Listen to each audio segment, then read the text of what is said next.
Well, hello, and welcome. Welcome to a rare and indeed first Attlas Live in the afternoon or in the evening for our European friends who requested this live stream.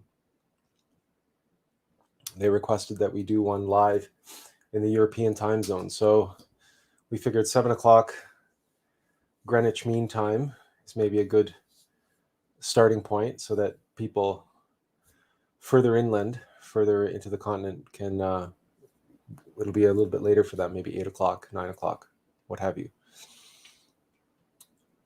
At the moment, we don't see anybody watching directly. So Jamie Rocket sort of filled the hopper with a number of different questions. We presume he's going to watch this later. He's not live, but he said, "Hi, Atlas. I hope you don't mind me sending questions ahead now, as I won't be able to watch the video until a bit later." So certainly, Jamie, it's fine. We don't have that many people watching today, and as a matter of fact, we just felt that this would be an opportunity for people to ask questions anyway. We had no prepared topic for this afternoon. So question here, to help some of us beginners, could you share what are some of the things that you know now that you wish you knew when you first started out on the path? Certainly. And the main thing is to have patience. And patience with oneself. Yes, we must be disciplined. Yes, we must do the work. And it takes a great deal of effort to be in constant observation of ourselves and remembrance of ourselves, remembering our higher self. But for a very long time, we were our own worst critic, our own harshest. We beat ourselves up. And that's masquerading as self-toughness and being hard on oneself and being strict with oneself and recognizing, oh, I'm so full of egos and I'm so this. So, but it's really a self-deprecating, and it's not, you see the higher self, the divine mother and our innermost being doesn't fill us with those sentiments. The sentiments that have us beat ourselves up and become too hard on ourselves, those come from the ego. So as a beginner, you want to realize that your ego will grab hold of the work. It will filter. It will comment. It will misappropriate. It will seize. For example, if you have any spiritual experiences, your ego will seize upon them and start weaving elaborate narratives around them. So we suppose what we're getting at, to really synthesize the point, is we really must develop discernment. And it is difficult. It is challenging. It is perhaps one of the most challenging aspects of the path, is to know when something is coming from our innermost and when something is coming from our ego. But that discernment, we can't remember right off the top of our head what card it is on the tarot, but the card is indecision, where you have the fellow looking both ways. And it's like in every cartoon that we watched growing up, with a little devil and a little angel on our shoulder. And then we also must beware that while we're observing ourselves and while we're observing our mind, doing whatever it's doing, we're practicing self-observation, there will be another voice, a voice that comments on what we are observing. So if we have a song trapped in our head that's going on and on and on and on and on, and we're going, wow, it's like you're trying to quiet the mind, you're trying to meditate, but you have something that's just playing over and over and over in your head, you can't get it out. His voice will appear and say, oh, look how pathetic you are, you can't even meditate, you can't even do this, you can't even do that. It'll be this voice, this, we call it the Statler and Waldorf from the Muppet Show, the two old men in the box in the Muppet Show, who are quick to quibble and quip and crack jokes and make fun and poke fun and insult and berate and run down.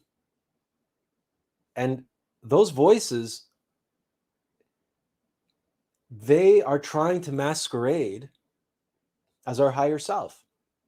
They're trying to masquerade as our true self on the path, pointing out how pathetic we are, pointing out how busy the mind is, pointing out how we're unable to do this and unable to do that.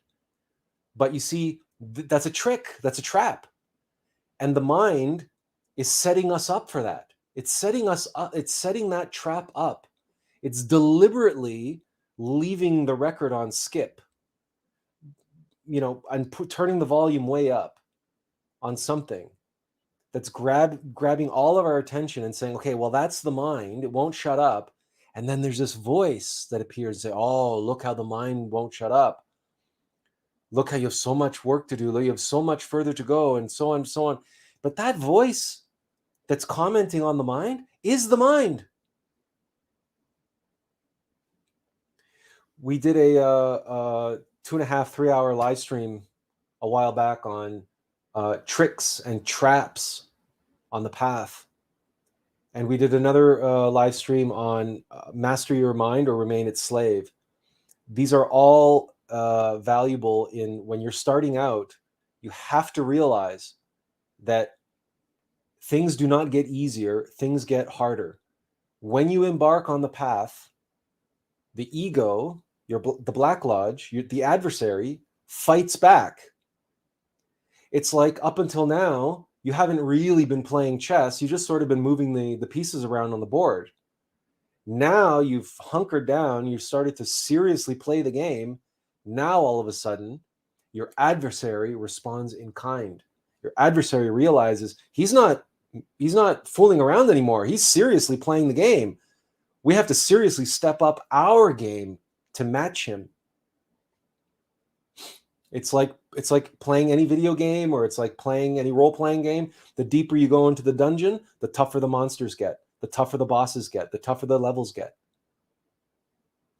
So discernment and being able to recognize intuition and holding on to that intuition and making sure that we recognize when it's intuition and develop the discernment, the ability to taste the flavor of what that's like. And the reason why we say taste the flavor is because clearly, taste the flavor, you can't actually taste it. But we avoid words like like recognize, like see, like feel, because all of these words have been they're so vague, and they're so been misused and abused and mean so many different things. For example, when you feel angry, you feel anger. But when you feel energized, you feel energetic, or you feel tired, you feel hot, you feel cold. Feel can apply to anything.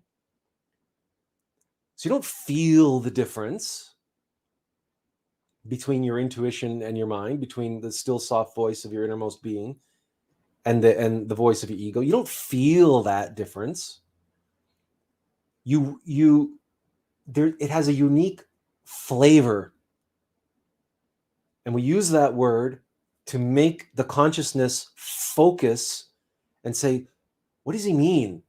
Flavor. Let me try to discern the flavor of something. It immediately causes you to focus and concentrate in a way that feel does not. Because feel is, people feel, oh, it gives me the feels. Feel is like nice. How do you feel? Nice. I feel great. I feel nice. I feel fine. Right? These words, nice, fine, they don't mean anything. They don't.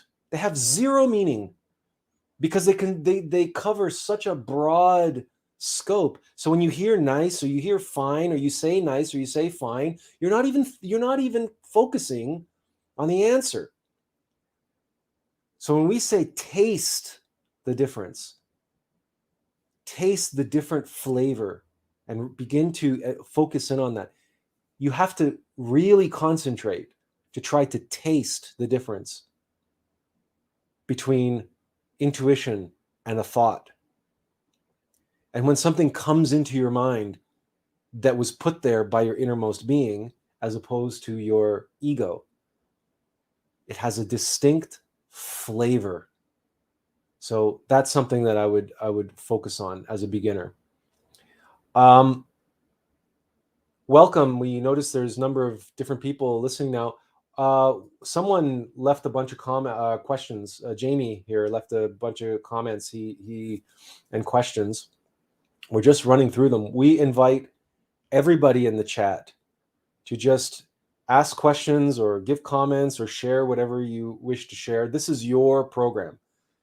From this point forward, we will be choosing a topic for these Monday programs. We intend to do this on a weekly basis from here on in. But because this is the first program and a lot of you expressed that you had only been able to watch our previous live streams recorded, you couldn't watch them live because of the time and the time zone. So we figured that if you have watched a number of those and you had questions or you had follow-ups, we might as well give you the first program as an opportunity to get caught up on your questions or comments on things that you've watched that you needed some clarification on or what have you. So by all means, feel free to ask questions. In the meantime, we're going to continue on the next one. And Jamie asks, is it possible to have your Kundalini awakened, but you don't even realize it? If so, do you know of any close or personal cases? Kundalini awakening is one of the most misunderstood and outright abused concepts in all of spirituality and all of the spiritual path. The Kundalini does not awaken and stay awake. That's not how it works. You don't raise the Kundalini in a magical yoga session at a retreat somewhere. No guru can awaken your Kundalini for you. All of this is nonsense. It's complete nonsense. The Kundalini awakens during White Tantra with your spouse. And when you complete White Tantra, the Kundalini goes back to sleep. The Kundalini is not the consciousness. What we want to awaken is our consciousness. When we work with the Kundalini during White Tantra, we work with it, but then it goes back into dormancy when we're not actively practicing White Tantra, if we're not actively practicing the Vairoli Mudra from the Rites of Rejuvenation, or some other yogic practices that we actively practice transmutation of the sexual force. You have to be actively transmuting the sexual force in order for the Kundalini to be awake. But then it goes back to sleep when you stop transmuting, when you stop working with it. It's not what people describe. It's not what people think. It's not what people believe. And it's not what gurus and yogis and these retreats and stuff sell people on these so-called Kundalini retreats. Oh, he awakened my Kundalini. So no, your Kundalini doesn't magically awaken, and it doesn't awaken mechanically. And no, it cannot awaken accidentally. and it cannot awaken without you knowing it, because you have to awaken it. Cause and effect. You have to do the prerequisites in order to awaken it. And when you practice transmutation and when you work in the ninth sphere, in the Forge of Vulcan, and the Forge of Vulcan in the alchemical chamber with your spouse, you will experience what it means to have the Kundalini awake and active and actively working with your individual divine mother. The Kundalini is not some abstract energy resource, and it is not a light switch that you turn on and it remains on. It is the most misunderstood and abused concept in all of spirituality. So, can an initiate be on, let's say, the first mountain, having their fire active, but still suffer the occasional nocturnal pollution? Yes. If you suffer from a lot of nocturnal pollutions, you have to practice more pranayama. You have to be careful about what you eat. You have to be careful about everything that you allow into your body and into your psyche, into your being. So if you're watching pornography or you're watching Game of Thrones, which is basically soft porn, fantasy, and if you're watching these kinds of programs, don't be surprised that you're having nocturnal pollutions.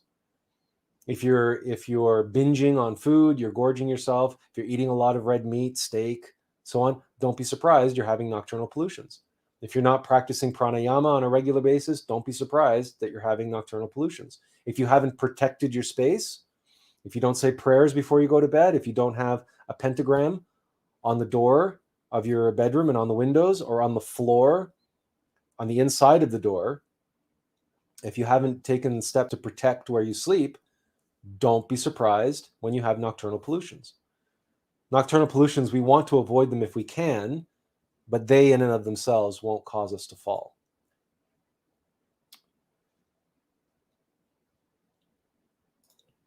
Thanks, Kai, for filling us in. Yeah, we couldn't remember. We have a terrible, terrible memory for this kind of stuff. We couldn't remember which card of the tarot it was. Indecision. Let's see. Okay. Is there a specific point on the path when we are only eligible, only then, to know the name of our being? Or can we be told at any stage?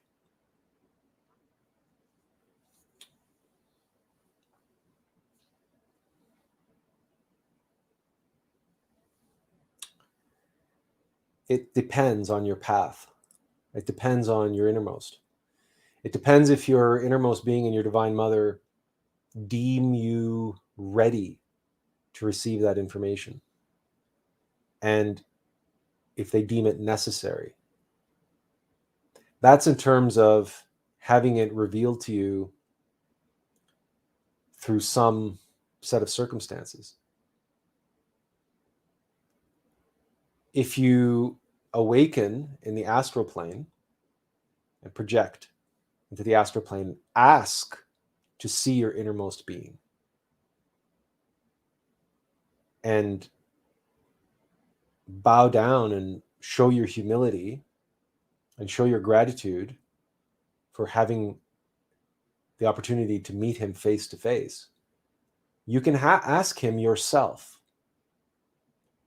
And if your innermost deems it appropriate, then he will tell you.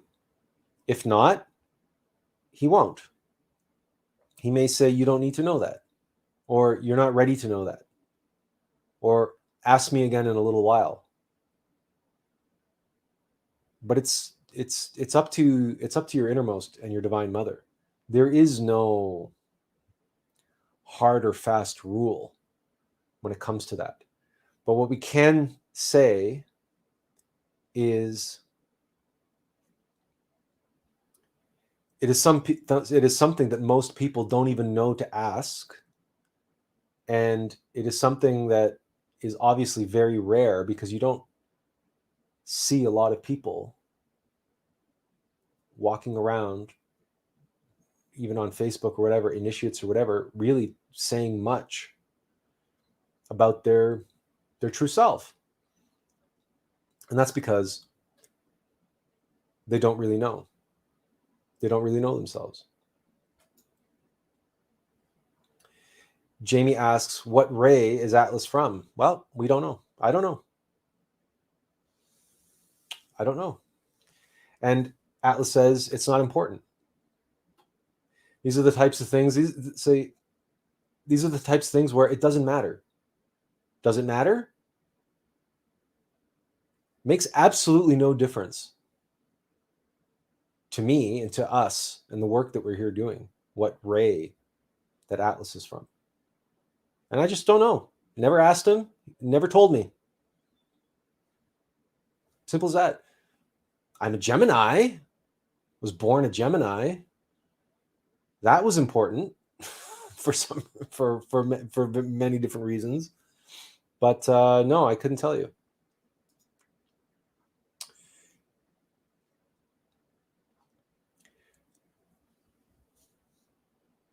So again, we just would say that this is your program. So if you have anything to ask or would want to talk about, then by all means, feel free to put it into the chat. Otherwise, we'll just dive into something that came up recently, and it deals with a topic that we've covered a lot, and a topic that all of us around the world are facing in a very real and visceral way. And it is the real plague infecting humanity right now. The one in which the supposed plague is feeding off of. And that is the plague, the disease, the virus of fear. And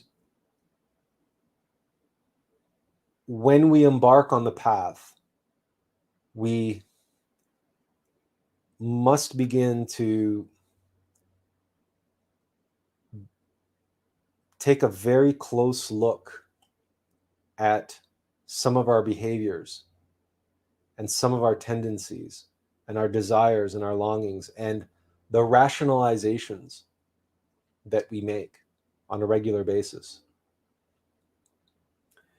related to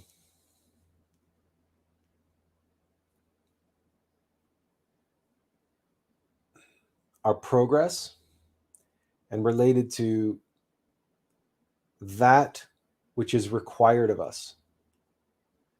When we say that which is required,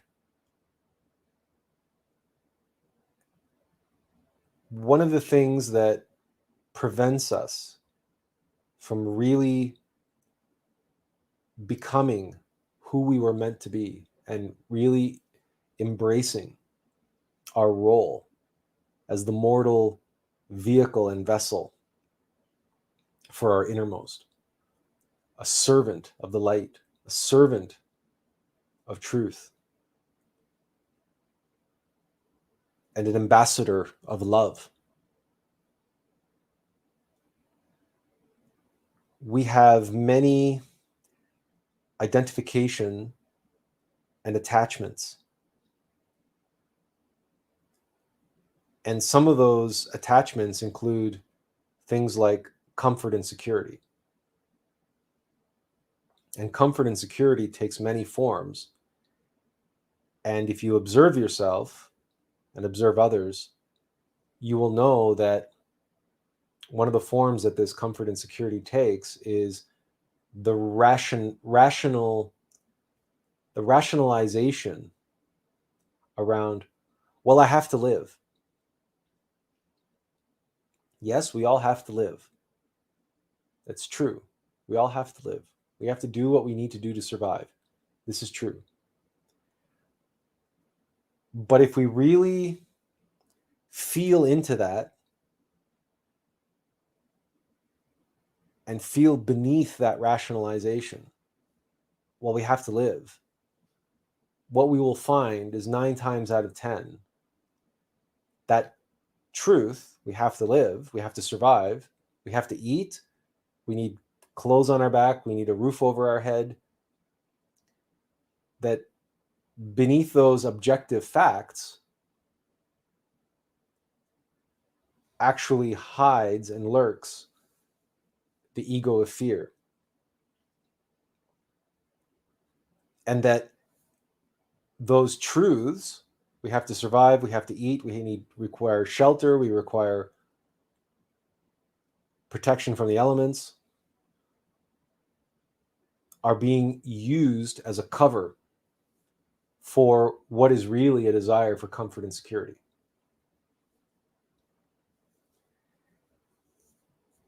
To be able to recognize that requires a great deal of discernment and a great deal of close, careful self-observation and meditation. And when you realize,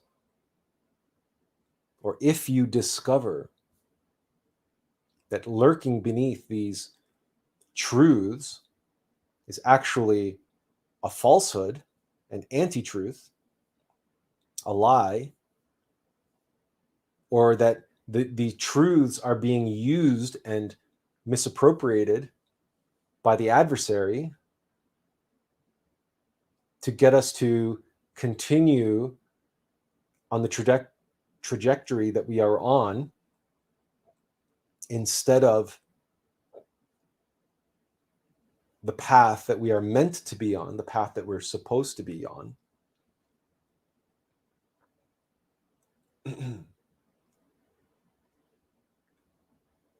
You realize that fear is a much more subtle and much more clever ego than most of us realize, and that most of us will give it credit for. We take for granted the nature of fear, because unless fear is gripping us in the moment, unless we're having a panic attack, or unless we're feeling anxiety, or unless we're confronting one of our phobias,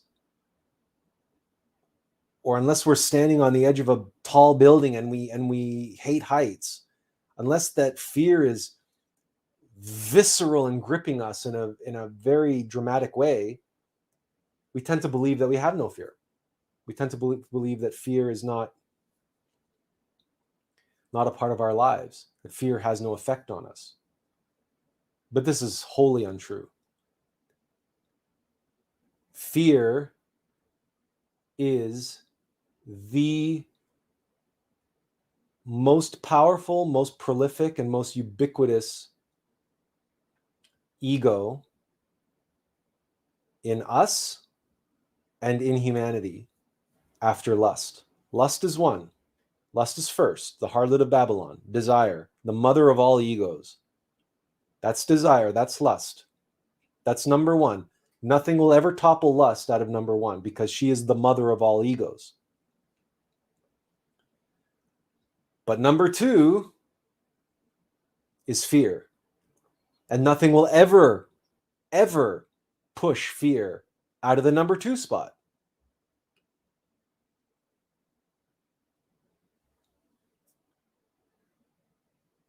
Here's a question that Jamie asks. What is your personal, particular characteristic psychological feature?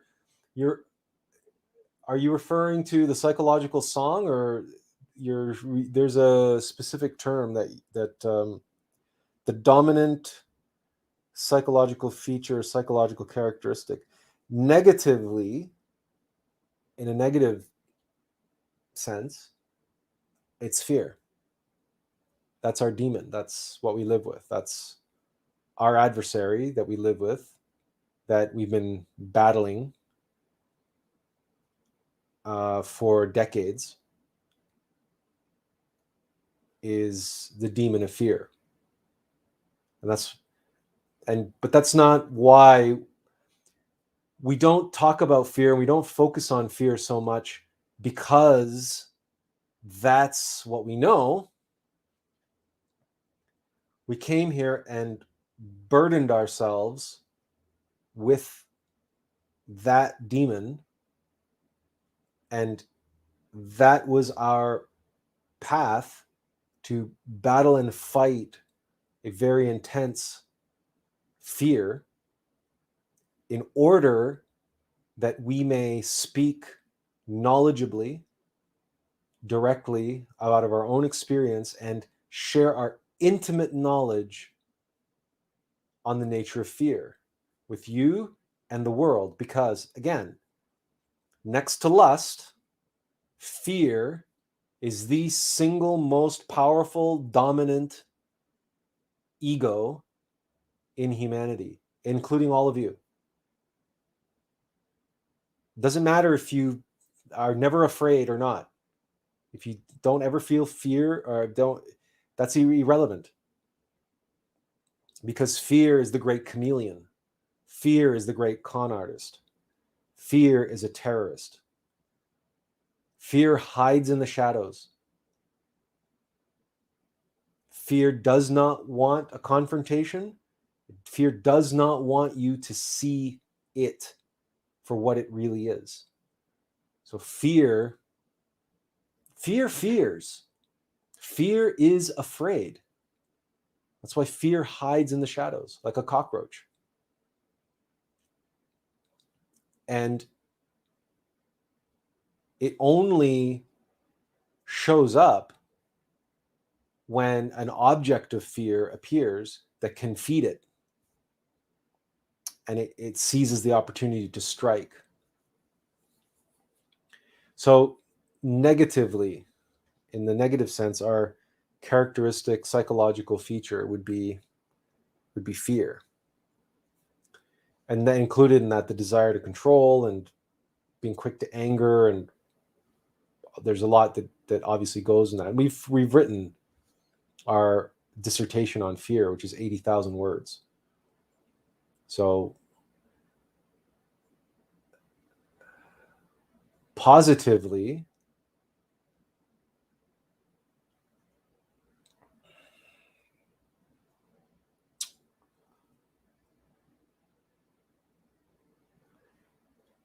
not sure if that's even appropriate to because they're not my psychological features. They belong to Attlas, right? So the longing to serve, the longing to be. I mean, there's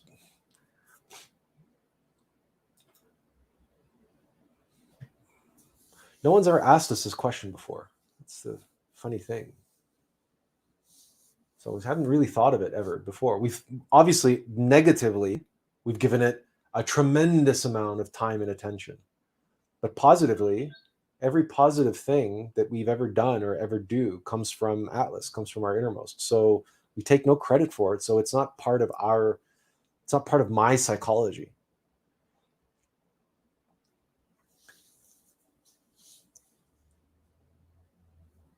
Attlas is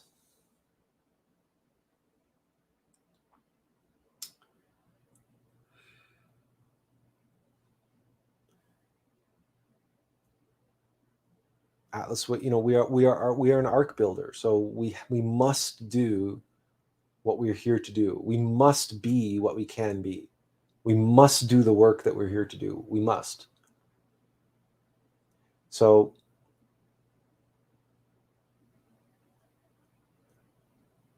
some people once described us as very warrior-like. Perhaps we would maybe dial that back just a little bit and say just,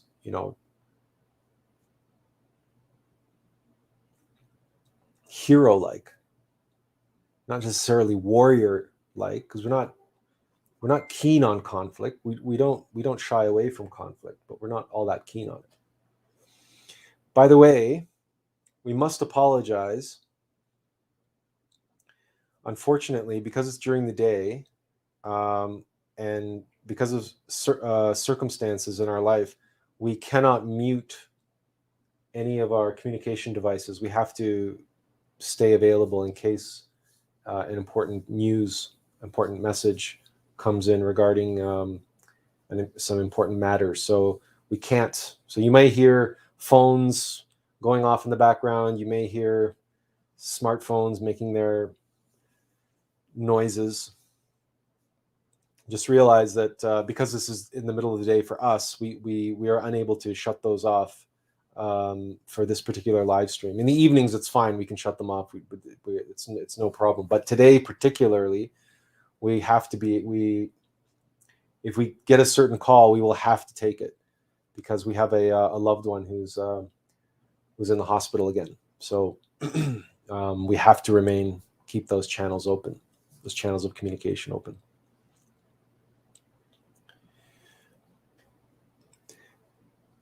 So coming back briefly then to discussing this topic of fear and the desire for comfort and security and this rationalization we have that, well, I can't do this or I can't do that because, I have to work.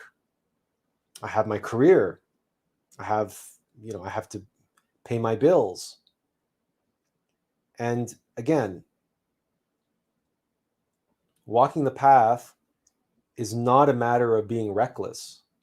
It's not a matter of becoming an ascetic and throwing everything away and quitting your job and putting on a backpack and walking the earth. No one's suggesting that is what you need to do. But on the other hand, we can tell you, not just from our personal experience, but as a general rule, our Divine Mother provides us with all that we need. And if we are being called, if we are being pulled in a certain direction,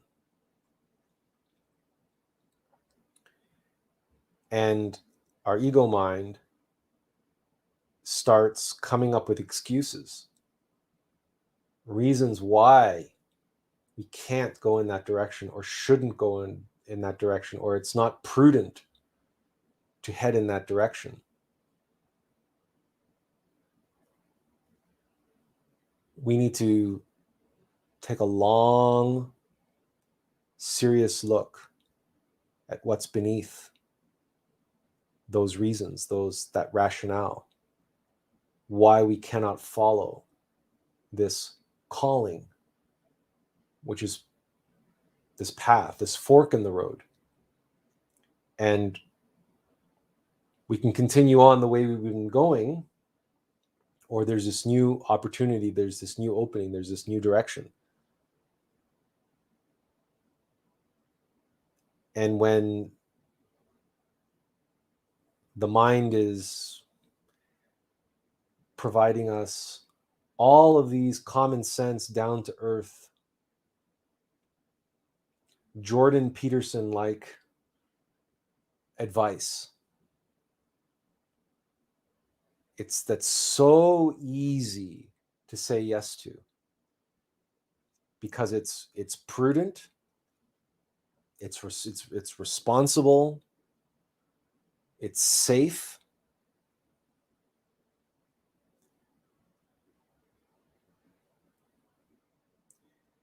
But here we would turn to those immortal words of Shakespeare, of Hamlet, scene Act 5.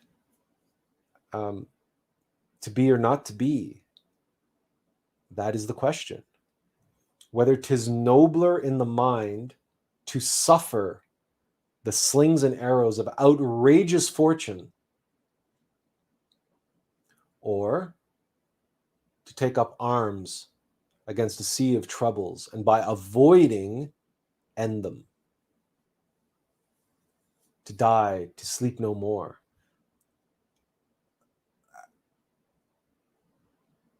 That opening to that speech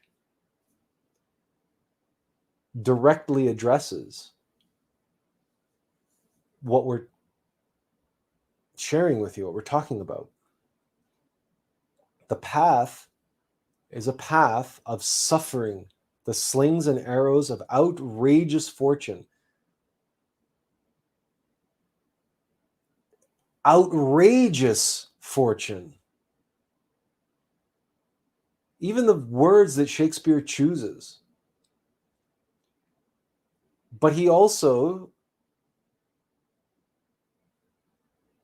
makes it clear, Count Saint Germain does, because of course Shakespeare is Sir Francis Bacon, but of course Sir Francis Bacon is just Count Saint Germain, the ascended master. So, but we use Shakespeare just for the sake of simplicity.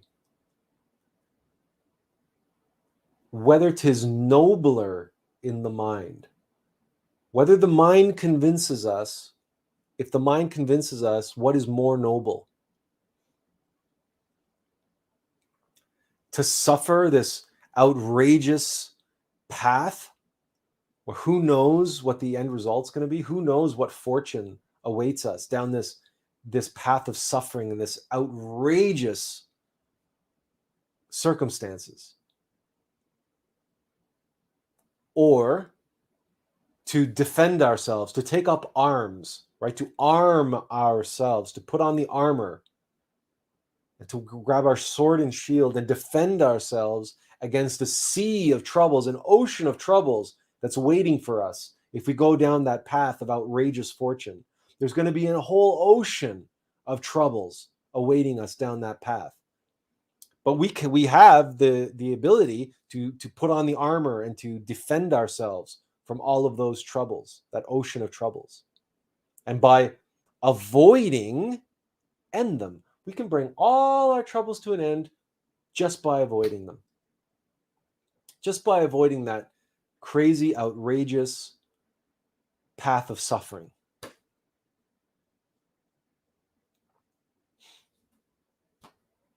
This is the block. This is the rationalization, the mental process by which individuals remain trapped on the wheel of samsara.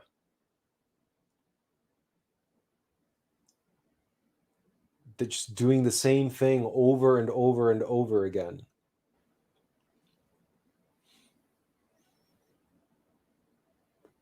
And expecting a different result, which is the definition of insanity, according to Einstein. And we would say it's the definition of lunacy, which we did a live stream about.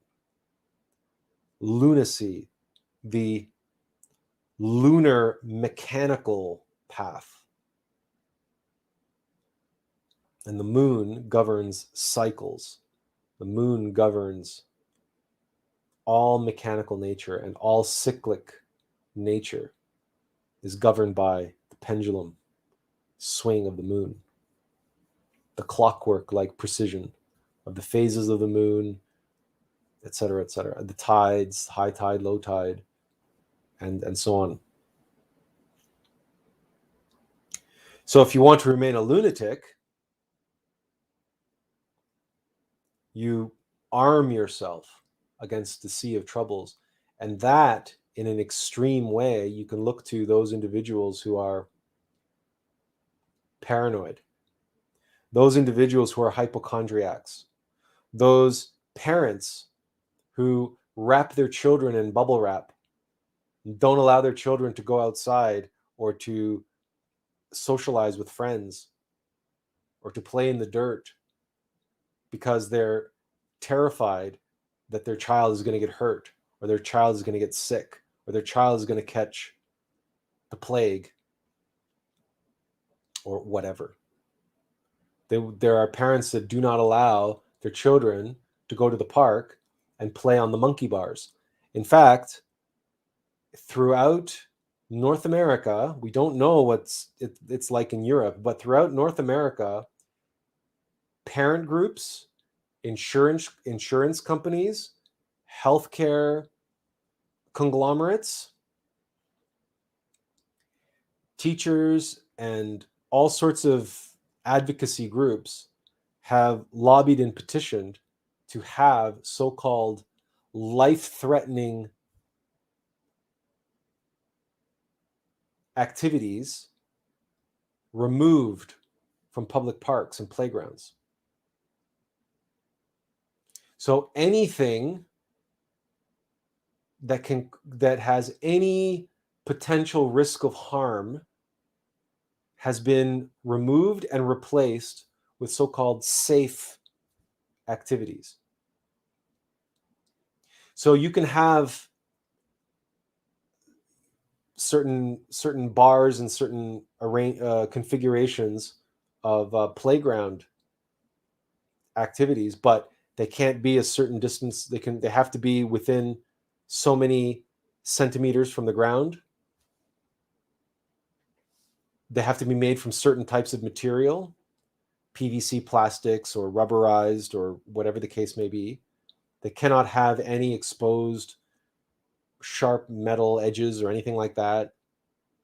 So they've taken and they've sanitized the school playground and replaced it with and turned the playground. They're trying to turn the playground into a rubber room.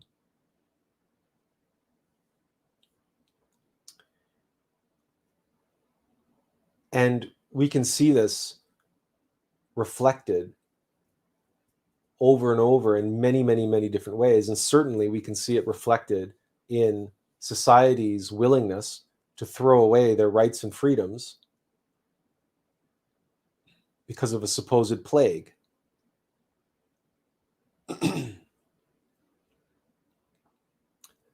Just because of this self-preservation, this fear, this desire for comfort and security. People are willing to trade and sell their very soul just to be able to satisfy their fear.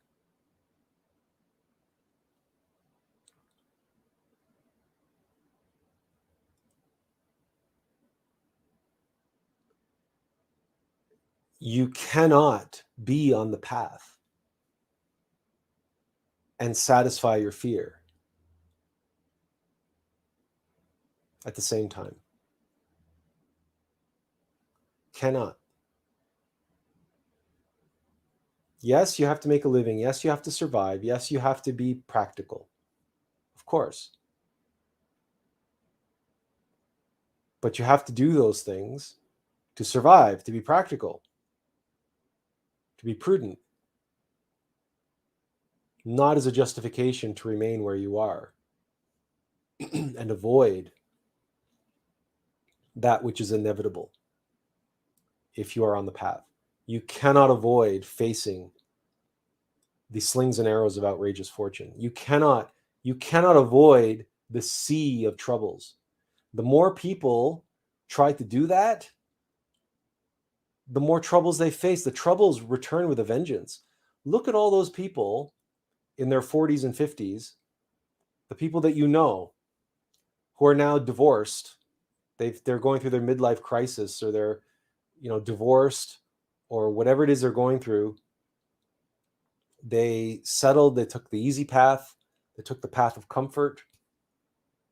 But now in their 40s or 50s, with the marriage falling apart and the children being in custody battles, and maybe their careers falling apart, because even though they were a white collar worker, now their white collar job is being replaced by computers and artificial intelligence. And the robotics are coming. Or they were replaced by someone out of university who is willing to, and better conditioned and better programmed into the new contemporary social ethos. So now their life is falling apart now. Their life of comfort and security is vanishing.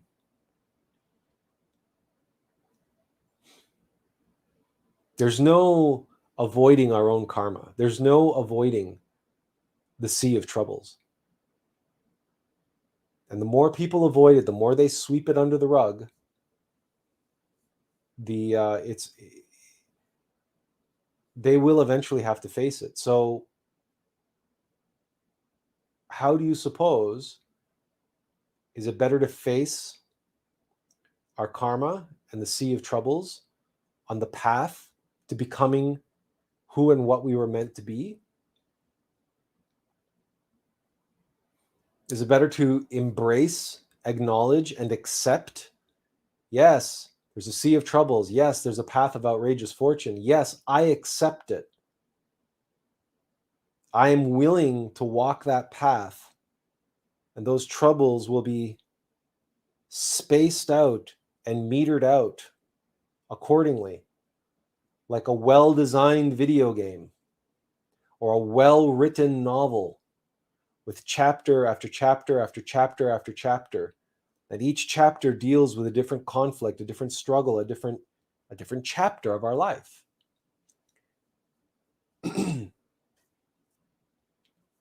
How is it better to embrace that systematic plan of progress up the mountain, where although you might not know ahead of time, you might not know all the details of that plan,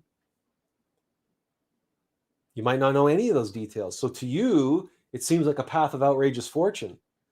There's this ridiculous mountain I have to climb, and who knows what dangers await me on that mountain. But within you is a divine Sherpa.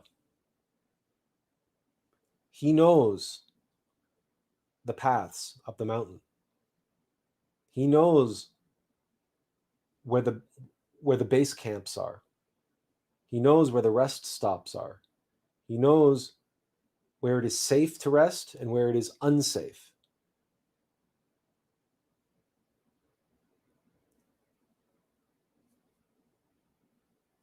So the question is, do you put your faith and trust in that inner Sherpa of yours and your divine mother to get you up that mountain safely, despite all the danger, despite all the threats, despite all the outrageous fortune and the sea of troubles awaiting us on that journey? Or do we say, no, it's much more nobler in my mind, it is much more responsible, it is much more prudent, it is much more common sense, it is much more practical to avoid all that. I've got a career, I've got a family, I've got responsibility, I've got all these things. I'm going to focus on that. For better or for worse, I'm going to do that, and I'm going to fulfill my responsibility within this box.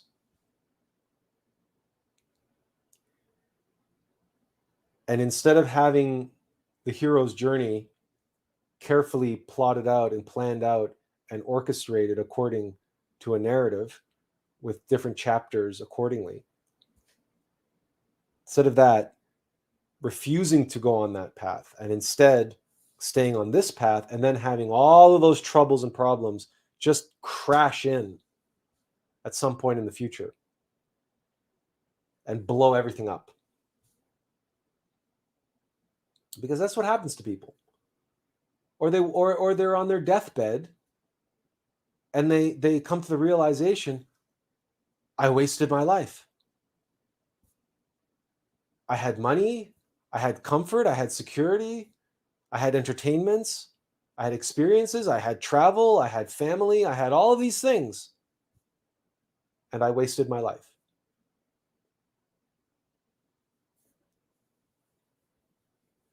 We all have the choice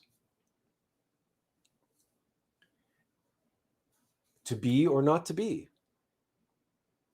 And we must take the time and make the effort to observe ourselves and comprehend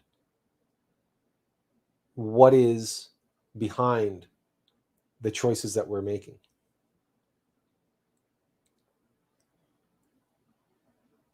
And fear is a big, big, big factor. The other aspect that many take for granted, many are attached to this notion that they have to be the one in control. They have to be in control of their own life. You have probably heard the expression control freak. And you probably know people like this in your life. And you may be one. You may be a bit of a control freak. But it's got to be done your way. And if it's not done your way, then you're just not comfortable. You get antsy. You start to cringe, and your blood pressure starts to rise, and your temperature starts to rise. If things are just not done just right a certain way.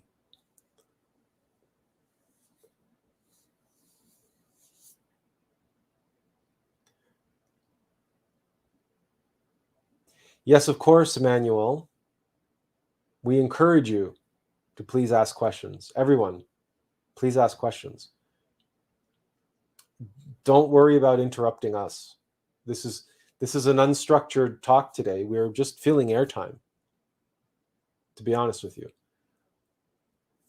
But on this question of so in other words, we're not being a control freak on this program. We would love it if you guys want to have a conversation, and we'll have it with you. So please feel free to take advantage of this opportunity. But if not, that's fine too. We can go on talking about what we're talking about right now, which is control. And we're not in control of this live stream. You are. So if you take advantage of that. So please ask your questions. But control, the desire to be in control, the desire for control, the need to be in control, that's also fear. That's fear. And do you know how you know 100% that it's fear?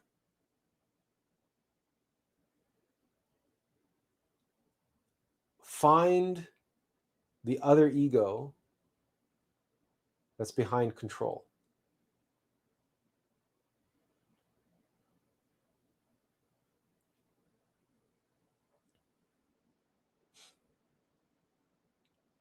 There's only one other one that comes close.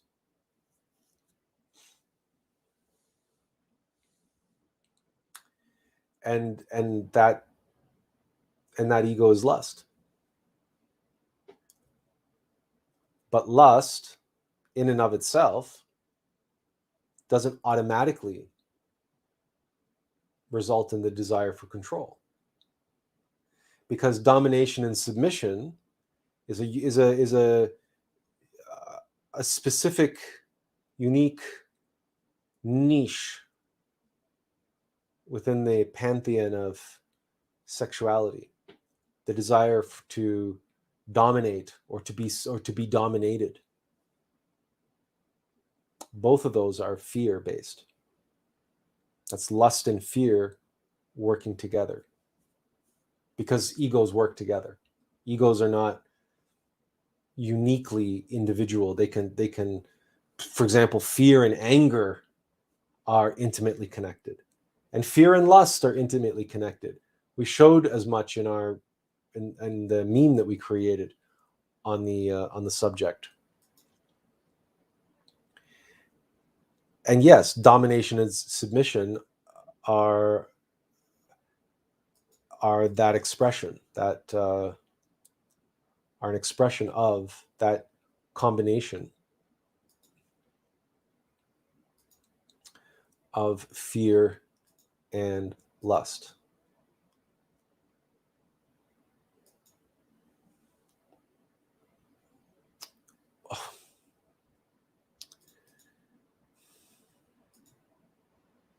There we go. That's what we wanted to show you on this topic. So control is fear. So if we are identified and we are attached to the need to be in control of our lives,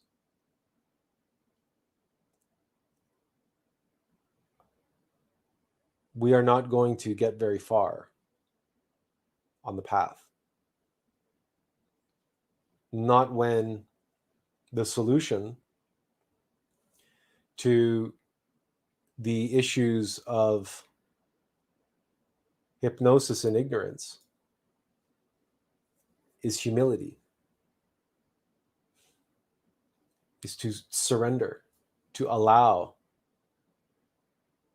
to be humble. A servant is not in control. A servant has to be disciplined, in control of their emotions, in control of their reactions and responses.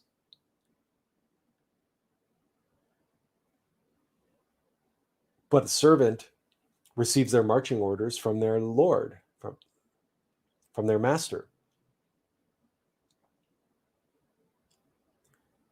And your Lord, your master, is within. And the path of spirituality is a path of service.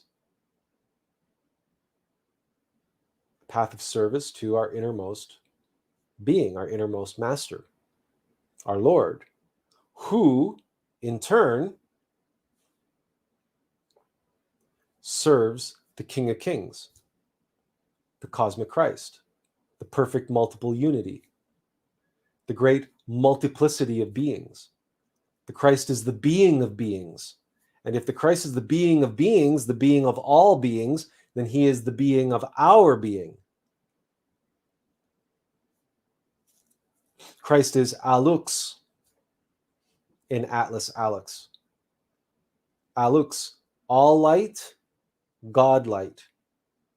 All lux and al lux, like el lux, God light. All lux is all light, and el lux is God light. That's the logos. That's the Christ. That's the Allux in Attlas Live. So Atlas serves Allux, and I, Attila, serve Atlas. Well, indeed, I serve them both, but I serve Allux by way of Atlas. There's levels and levels. So in that structure, in that organization,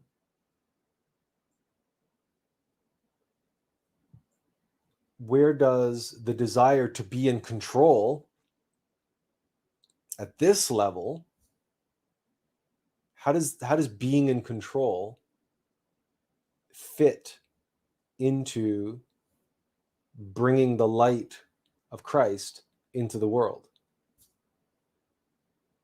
What is it inside of us that desires control, if not fear? Because fear, again, you only need to observe this in yourself. The desire for outcomes, the desire for particular outcomes, arises in reaction to the fear of other outcomes.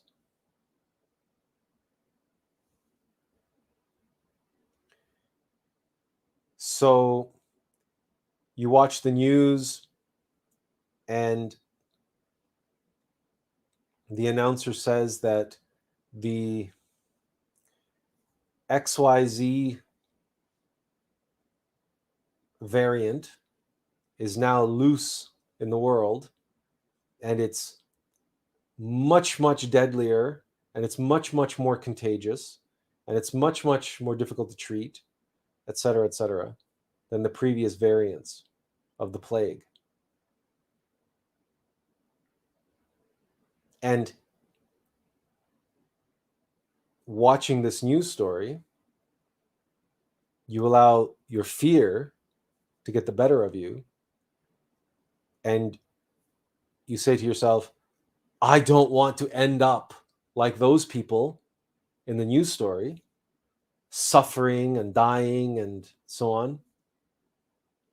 I don't want that result. I don't want that outcome. I'm afraid of that outcome. So then what do? You start wearing masks, you start sanitizing your hands, you go and get jabbed with the bioweapon because you're desperately trying to control the outcome, to avoid the outcome which you fear.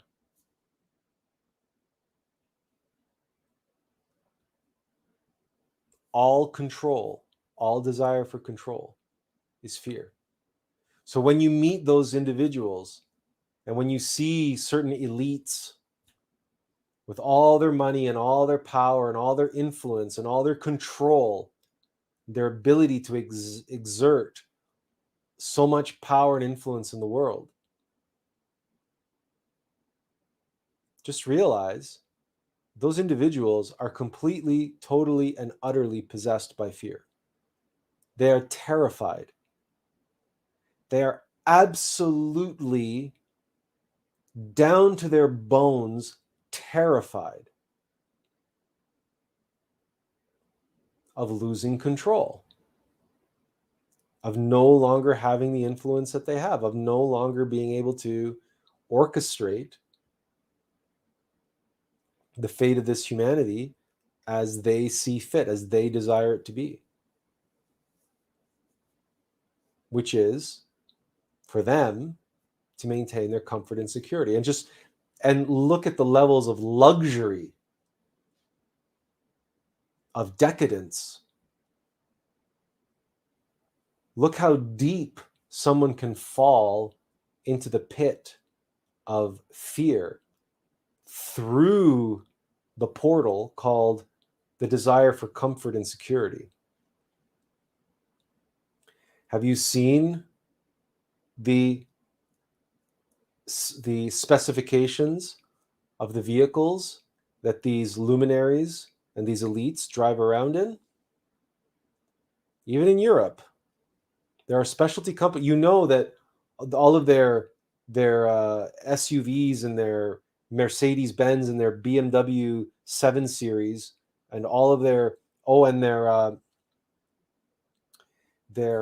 Range Rovers with the blacked out glass. You know that none of those vehicles are how they rolled off the assembly line.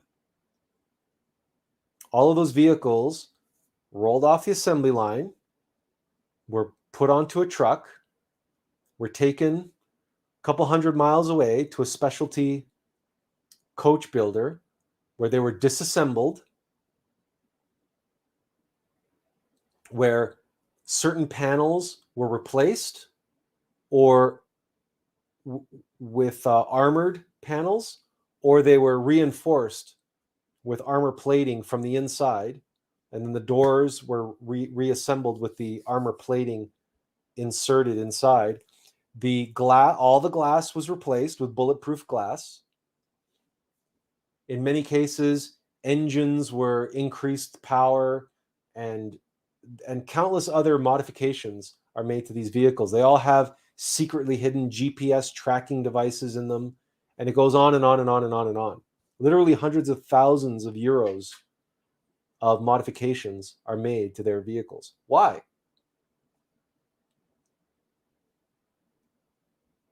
Their mansions are surrounded by electrified fences and guard towers, and they have 24-hour armed guards protecting their compounds. Why?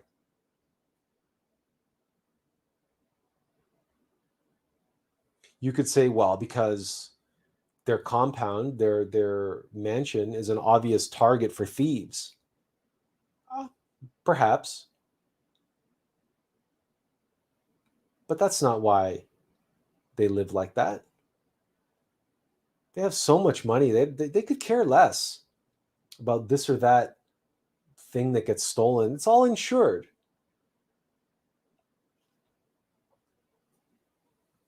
No, they're terrified. They live in constant state of fear. And they and because very little actually satisfies them anymore, they have no choice but to spend the money they have enough of it. They spend it to cocoon themselves and give themselves that ever slightly more feeling of comfort and security, even if it's temporary. That's why they buy islands and they have their seclusion, and they're terrified. So we're not saying all this because we want to berate or we want to judge those individuals. We're sharing all of this to show that there is no avoiding the sea of troubles. All the armored cars in the world, all the electrified fences, all the armed guards, all the islands, all the seclusion, all of the measures that people take to avoid their fear, to avoid feeling afraid, is just feeding the ego of fear itself. Because if you are indulging the desire, the need for comfort and security, then you are feeding the demon of fear, and that demon is getting stronger and stronger and stronger. The more you feed it, the stronger it becomes, and then the more you will need to secure the comfort and security. And it's this vicious cycle. It's a downward spiral.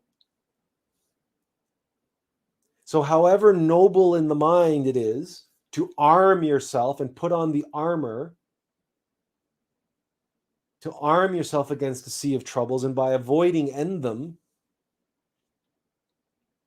the reality is that is a lie. That is an illusion. That is hypnosis. And sooner or later, that sea of troubles is going to roll in like a tsunami, like the Fukushima region of Fukushima prefecture in Japan. That tsunami that hit and just washed away that entire region of Japan back into the ocean.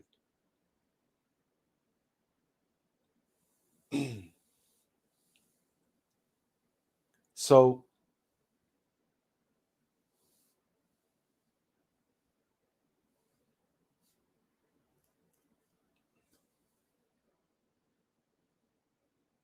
be aware of the many faces of fear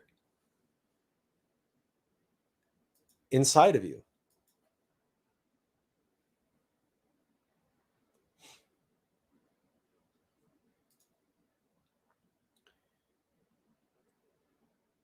Your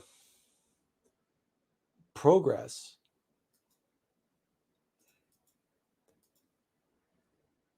depends upon it. Because fear is incompatible. The desire for control is incompatible. The desire for comfort and security is incompatible with the path of initiation, with the path of awakening and self-realization.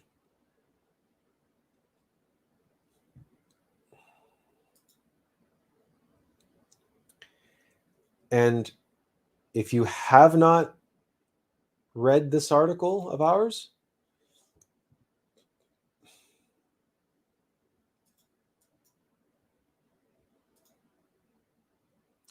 Read it.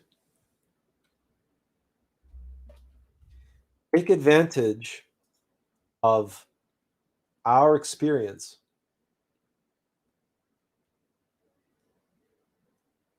of our suffering, of our path of outrageous fortune. Because if you do read this article, you will see that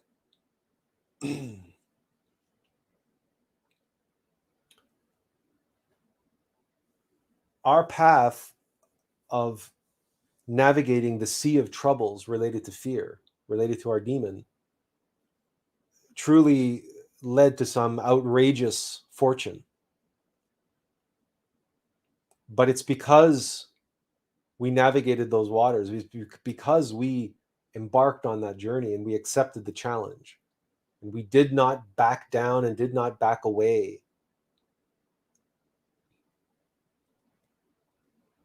We embraced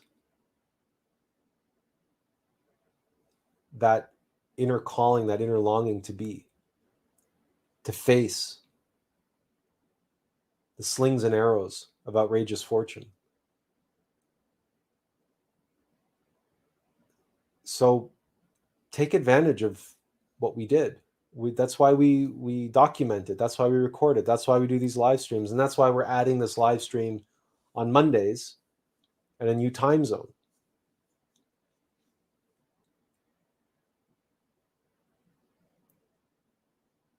Because earlier, Jamie asked, what is your personal particular characteristic psychological feature? And we shared the negative one, which is fear. But now what comes to us in this precise moment has to be our characteristic need to share, to show and tell, to share that which we have. We must give it away. We must, but what we have, we cannot lose by giving it away. Knowledge cannot be lost by giving it away. In other words, it can only be shared. Love cannot be lost by giving it to others. Warmth, compassion, truth, light, none of these things can be exhausted by giving them. So it's not like philanthropy where you can run out of money. If you give away all your money, you can run out. If you give away your light, your truth, your energy, your love, your compassion, your kindness, but also your sternness, your severity, it doesn't matter. Those can never run out.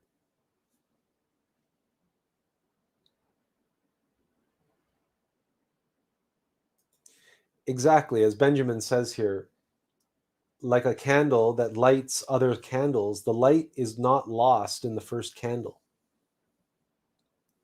And so you're not giving the light, you are sharing the light.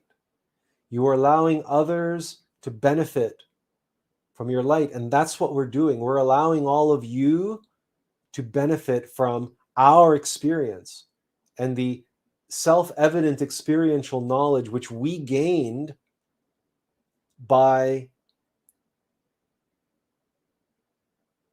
navigating those seas of troubles, that ocean of troubles, the path of outrageous fortune. To be, and we can be here now speaking on behalf of Attlas, speaking as his messenger, as his servant, and Attlas as a messenger and servant of the Logos, but with the need to know information. So we're not privy to everything. I don't know everything. As I said on Friday, I'm as ignorant as any of you. I don't pretend to know it all. But that's not why we're here. We're here to share that which we have to share, which is of benefit, of value. And that, if there needs to be a characteristic, psychological characteristic of ours that underlies everything, it's that. It's we're fine by ourselves, alone. We've been alone for a long time. And clearly, on the path, we will all spend a great deal of time alone. But when we're with others, our characteristic psychological state is to share in good fortune, to share laughter, to share beauty, to share joy, to share peace, to share harmony, and to share suffering, to take on the burden of others. If they're too burdened, if their heart is heavy and their shoulders are weighed down and their back is broken, then by all means, our first impulse is to go in and see if there is a way that we can lighten that load for them.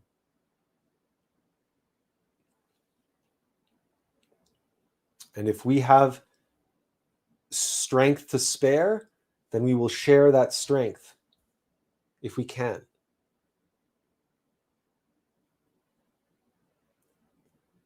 Now, practically,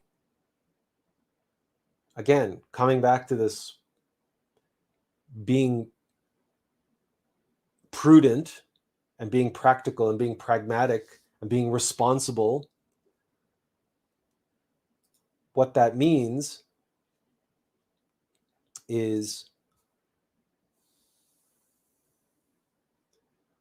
we don't really have a selfish, ambitious, greedy bone in our body. We don't have not to say that we live in squalor. We don't. We live below the poverty line from a technical perspective, but we don't live in squalor.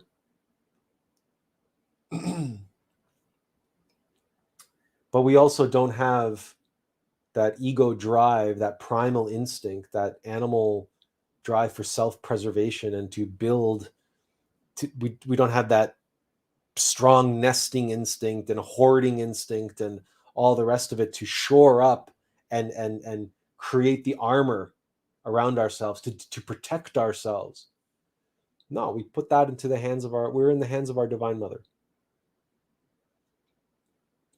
So long as we are sharing, so long as we are expressing that characteristic element of our psyche, which again comes from Alux, it comes from all light, through Atlas, through us. As long as we allow that to be the driving force in our life, we will never be forsaken, unless it is part of our path to be forsaken, in which case we embrace that as well.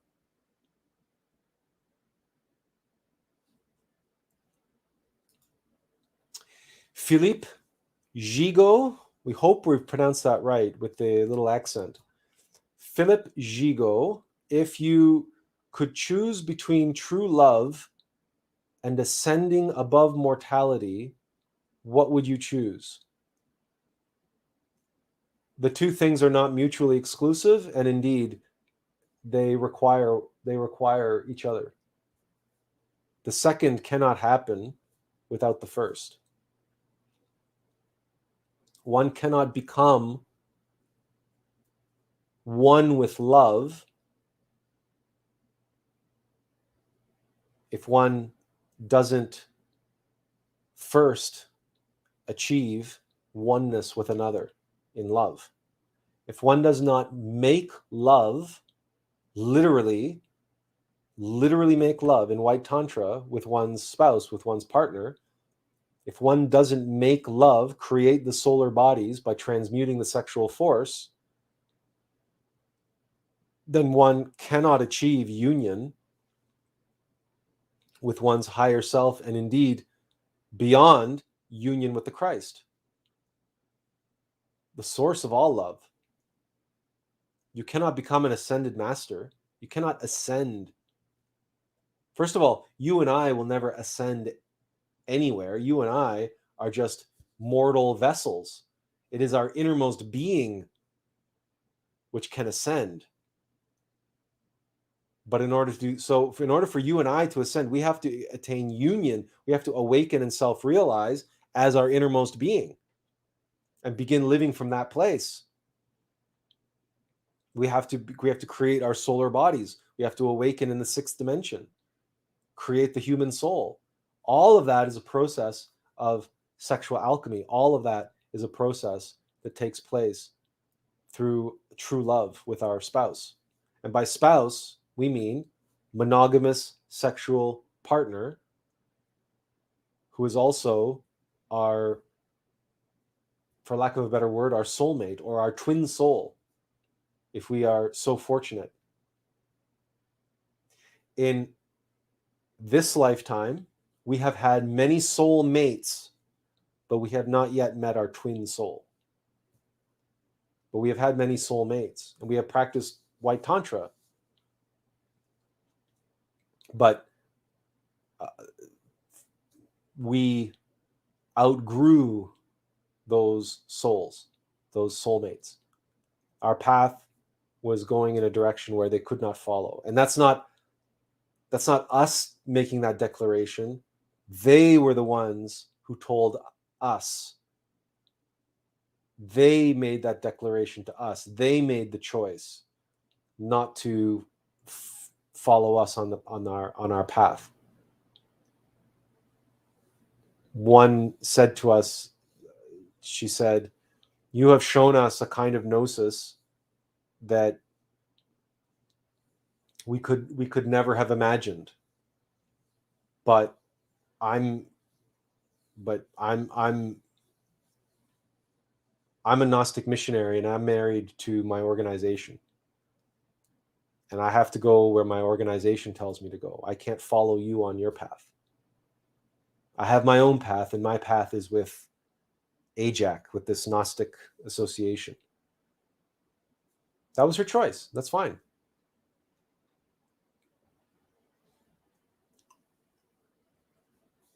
So we have not yet met our match, our equal. And, well, if it's meant to be, it will be. And we will embrace her as we embrace every aspect of our path, which is taking us toward that process of death and resurrection and ascension, because we are on the path of the Bodhisattva. We are on a path of suffering and sacrifice for humanity. Not everybody is on that path. Not everyone is on that path, and you should not expect yourself to be on that path. You may be, but don't saddle yourself intellectually, psychologically, with that path if it's not meant to be. Know yourself. You need to find which path you are on and follow that path. You need to be on your path, not worry about others' paths, and not worry about different levels, and not worrying about why you can't do this yet and why you can't do that yet, and so can do this in the astral plane and I can't even do it. All of that is ego nonsense. All of that is mystic pride. So, but again, the short answer to the question is, we don't have to choose between those two things. On the contrary, the first leads to the second, so long as we do not abuse the sexual force, so long as we practice White Tantra, so long as we with the love of our life, with our true love, we literally make love. We transmute the lead of ego into the gold of the human soul.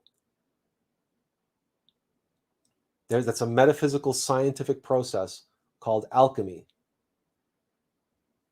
So the two things are not mutually exclusive.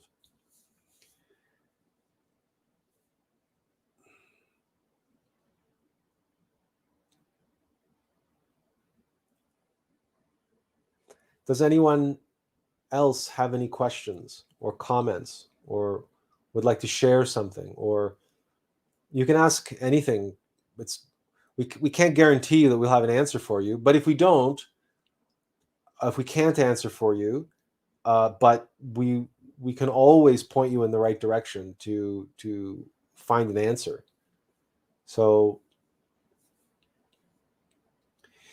the question that we would ask is if this time slot works for people, if this is and if you would like for us to continue at this time, like 7 o'clock GMT. Of course, when the spring rolls around, I guess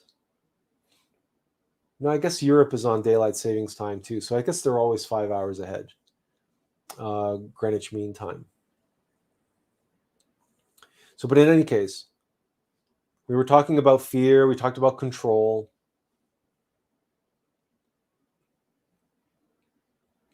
And we talk about what causes resistance. So Kai says, yeah, it works fine. Okay.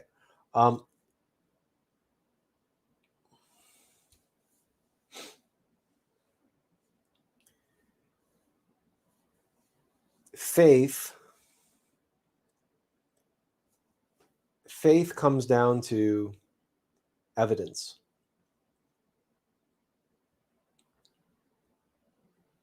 Oh, good. Here's a question. Benjamin asks, why is sex a very powerful thing in the universe? When it's used for good, positive outcomes emerge, while if misused, will cause suffering. Why is it?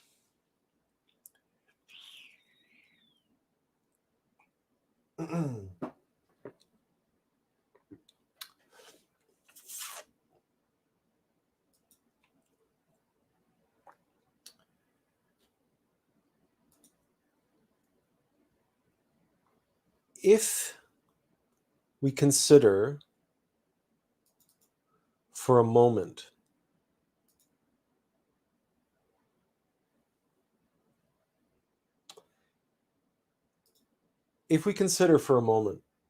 the law of three,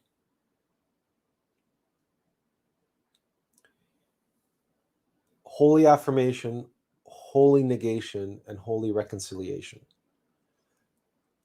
we can see these different symbols. The one perhaps that is most relevant to this question is the Tao. And because the Tao shows the motion, the movement, it also shows the oneness and the wholeness. And the interplay between light and dark, masculine and feminine, affirmation, negation, reconciliation. This is the creative law of the universe. This is how the universe creates. Even in an atom, we know that there are positive and negative and neutral forces in every atom. And it is necessary for, in this manifest universe of duality, for this basic fundamental dichotomy to exist. This binary universe in micro nano cosmos, which is this interplay in this relationship of affirmation, negation, and reconciliation. This is the Christ, the Christic force, which is the divine androgen. It has both masculine and feminine and union of masculine and feminine. To put it another way, scientists know that on the physical plane, or the energetic plane, really, fusion is infinitely more powerful than fission. Splitting the atom led to the atomic bomb, but every scientist has been trying to figure out how to fuse quantum particles into an atom, because the energy released through fusion is far greater than the energy released through fission.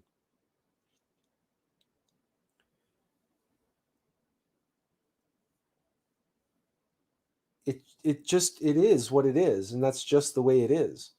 And that's sex. To bring together the union of opposite forces, to create a third force. That third force is far greater than the sum of its parts. And this is how it is possible for the absolute nothingness to manifest that which we experience and see as this universe, this infinite. Because every time two things come together, they create something new, and that something new is much greater, has a far more potential than the original parts. It is, sex is the Christ. That's why the Christ symbol is a cross. That's the cross of sex.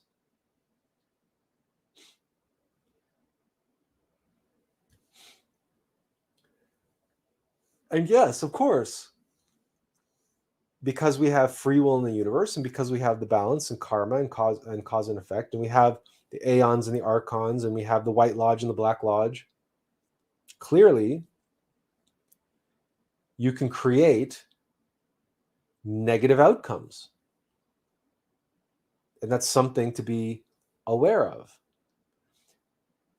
And demons, of course, and black magicians and chaos magicians use sex and use the sexual force, the sexual energy, to create all manner of outcomes and manifest all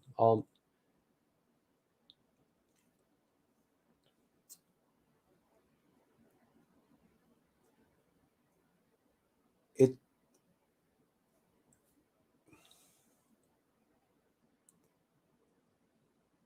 And it needs to be there, and it needs to be that way, if for no other reason than what we expressed on our live stream on Wednesday night. And we recently turned, and then following that live stream, we created this meme.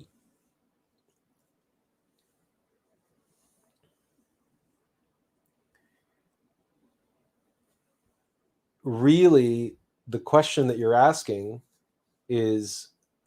relates to the seeming paradox between good and evil. And why would something so powerful be in the hands of both good and evil? And the reason is these two images. Is that, what good is it to play a game of chess if your adversary isn't strong? If your adversary doesn't have exactly the same pieces that you do? How could you make a game like that, where it wasn't fair, it wasn't balanced? What would be the point of playing such a game? For example, what is the point of competing in the Olympics if you know that half the countries, all of their teams are on state-sponsored steroid programs? And you are not, and your athletes aren't.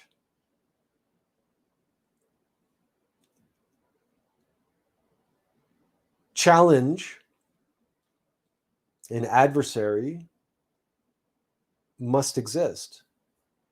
And you can't hamstring the adversary. You can't say to your opponent in chess, okay, well, you have the same pieces than I do, but my queen can do all of these different moves, and your queen can only move horizontally. Or your queen can only move diagonally. Or your queen can only move once every 2 moves. Or, in other words, you give the opponent some handicap? Why would you do that?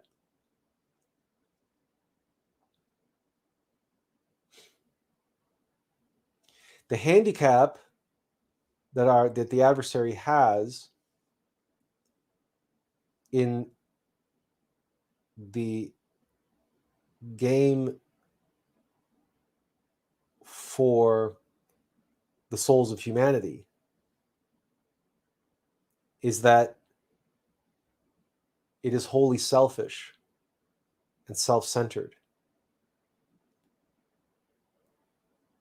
Whereas we, if we are aligned in the right way and awake, we are wholly selfless.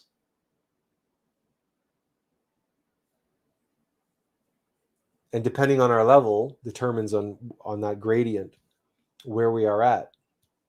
Because there are nirvanis, there are pratyeka Buddhas that have attained nirvana.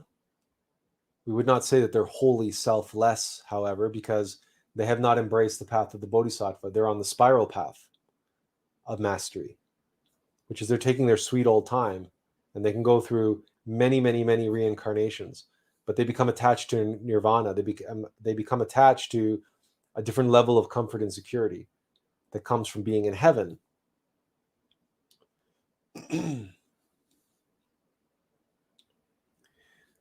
But if you are a fan of Star Wars, well, we shouldn't use that word fan. We don't like that word fan.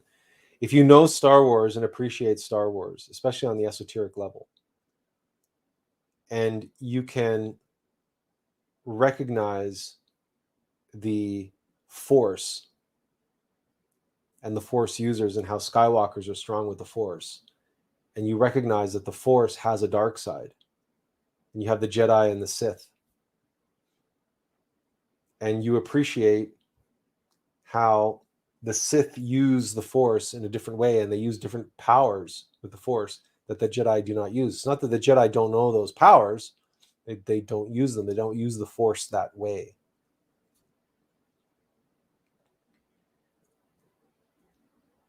Sex is the force of the universe. The sexual force. The Divine Mother. The universe is electric. The universe is on fire. The universe is the Christ, but at different levels. And at the level of the physical universe, that level is the body of the Divine Mother. It's the Akash. It's the electric universe.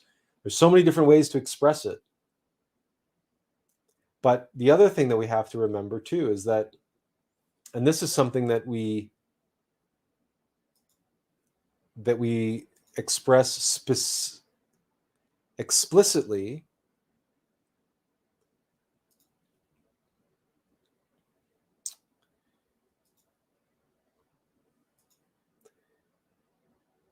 in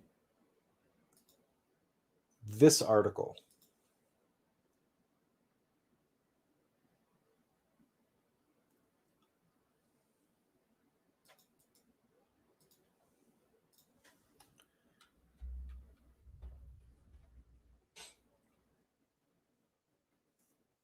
In this article, there's the link. It's in the chat as well.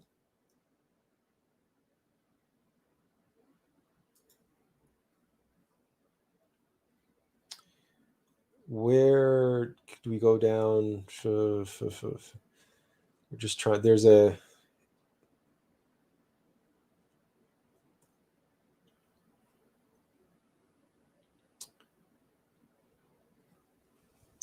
This is a lengthy article, and it's been a while since we looked. There's Ratatoskr. Path is treacherous. Okay, the alm of life. Okay, well, we're fairly sure it's somewhere in the beginning here, but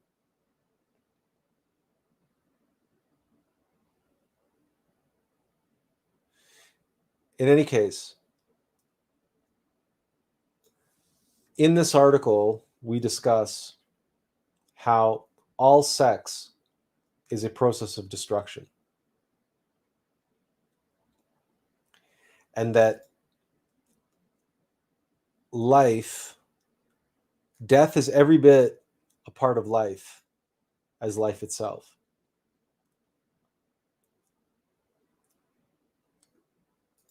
So life and death are two sides of the same coin. And for example, when the sperm fertilizes the egg, sperm and egg both die.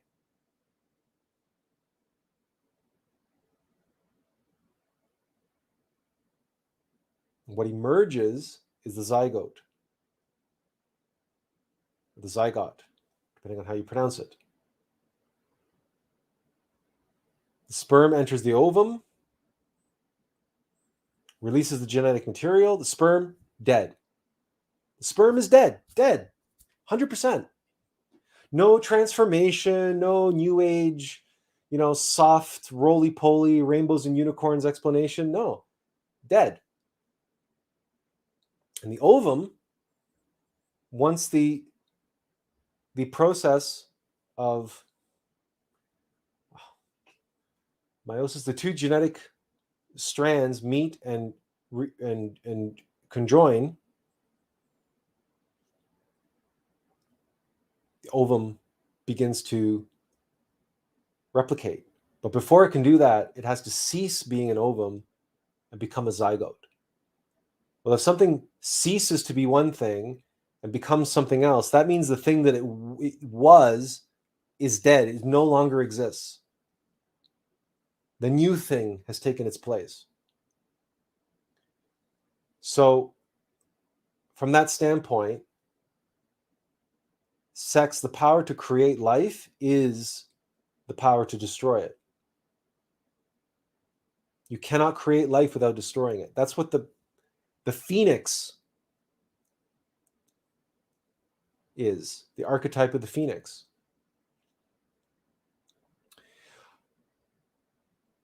Okay, we don't want to beat that one to death. Someone, again, it's Benjamin. Yeah, okay.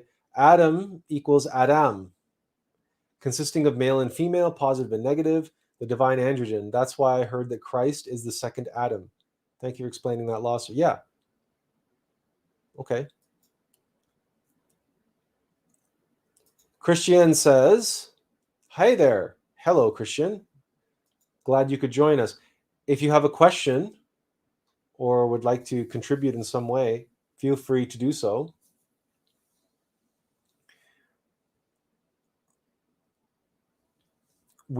Earlier we had, but we're about to embark on a brief discussion of faith and how true faith is a matter of evidence. It's a matter of experiential knowledge. It's a matter of being able to testify.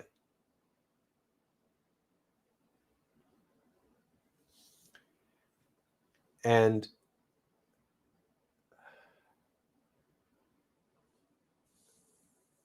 to be able to embark on the path and continue on the path in times of great difficulty and in times of suffering, or in times of facing one's fear, facing one's conditioning, facing one's need to control, a need to remain in control, and facing all of these primal animal instincts, which are useful to a primal animal, but they are actually inhibitors to a true human being.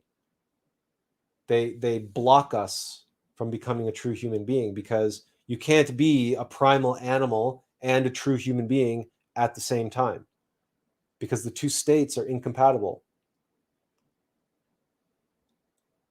You start out as one, you must evolve into another. But the primal animal self must die. All those egos that work for the primal animal, and for it, like, let's face it, the killer instinct, the primal self-preservation instinct, the instinct to spread the seed and to have sexual potency. And look at all the millionaires and billionaires and all the self-help gurus and everybody else who tell people to embrace all those primal animal instincts. Look how far it can get them materially in the physical world. But as we discussed, if you keep feeding the primal animal will only get stronger and stronger and stronger and stronger, not weaker. Serena, thank you for the question, and glad you could join us. Serena says, hey, I noticed the similarity with the fourth way teaching of Gurdjieff, and I wanted to ask, what is your take on it? Do you have a practice of self-remembering? And is the using of we instead of I to avoid identification with the false I's? Gurdjieff's fourth way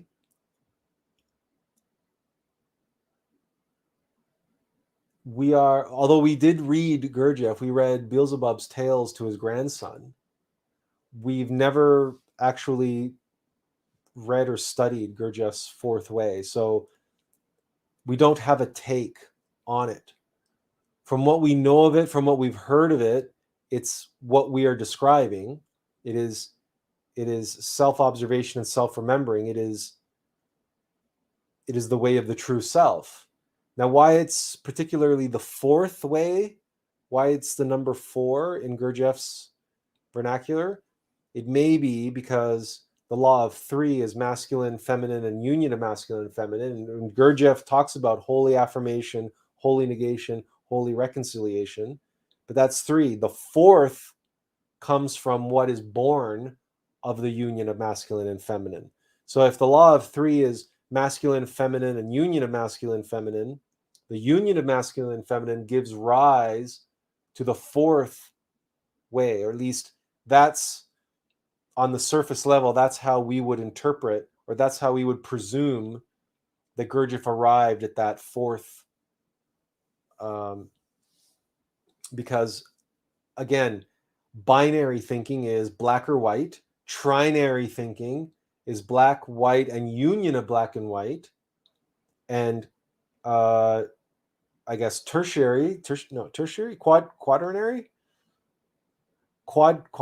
thinking would be the union of masculine and feminine giving rise to something new, and I guess, and 4th dimensionally in that sense as well. And the 4th dimension is the 9th sphere. And that's the Divine Mother, and she gives rise to the Christ. So the practice of self-remembering for us, the first use of the word we comes from the fact that when we are doing these live streams, when we are speaking on matters of the spiritual path, it is Attlas who is speaking. And I'm just a vessel and a messenger. I'm just a typist. So I'm not going to say I. And because I'm just a conduit. It just, for us, it feels more appropriate. It feels better. It feels truer to say we. That's our experience. That's our experience. We don't experience ourselves as an I. We experience ourselves as a we, as a multiplicity. Innermost, Divine Mother, the Logos, and this mortal vessel and personality that is speaking to you, or at least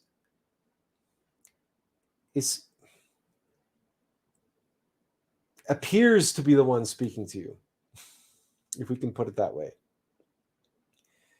Self-remembering for us has always been that constant, ever-present awareness of Atlas, of our higher self and our Divine Mother. And we made a meme talking about serendipity, and serendipity on the path, and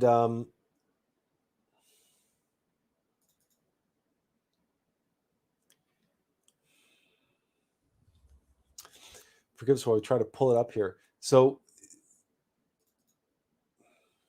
no, that's not it.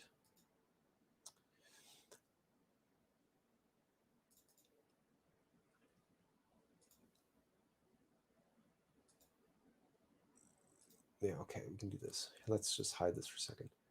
Here we have a breadcrumb trail. And this breadcrumb trail that leads us to the dark wood. We've mentioned this in the past, right? When you experience serendipity, when you have those moments where you feel the path, so you feel the hand of God intervening in your life. Like something is happening. It's not an accident. It's not coincidence. It is, things have been orchestrated. Things have been managed for you to see this or hear this or meet this person, for these circumstances to take place, and you experience that serendipity, and you know it's serendipity. You feel it as serendipity. It registers as serendipitous. If you just chalk it up as, whatever, some anomalous, enigmatic circumstance, you're missing a tremendous opportunity to cultivate self-remembering and to develop that awareness, that constant awareness that you are not alone, and this story that's playing out in front of you is being written for you as the protagonist, as the hero of your own story. Well, somebody is writing that story. Somebody is directing that play. And that somebody directing that play is your Divine Mother. She who puts out all the breadcrumbs on the trail, leading us out of the dark wood into the light.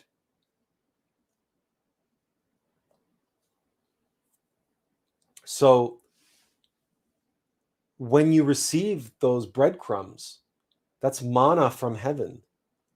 That's your Divine Mother nourishing you, feeding you, and feeding you the bread of life. In the Lord's Prayer, we say, "Give us this day our daily bread." Right? Catholics the world over, Christians the world over, recite that prayer, believing that that part of the prayer is talking about food. Dear Lord, give us this day our daily bread. Right? Please feed us. Please make sure we don't go hungry. That's not what that is about. That's the least of your worries. Every squirrel, every rat, every cockroach can manage getting his daily bread. But manna from heaven? You can't get any manna from heaven. I can't get any manna from heaven on our own. You cannot go into the forest or onto the savannah and shoot yourself some manna. You can't trap manna. You can't catch manna with a fishing fishing rod. Manna is manna from heaven because it comes through grace. It comes from the Holy Spirit. It comes from our Divine Mother. So when you receive it, the first and last thing that should go through your psyche, through your consciousness, through your awareness, as you digest that manna from heaven, is thank you, Divine Mother. Thank you, my Divine Mother, for this meal, for this feast for the soul.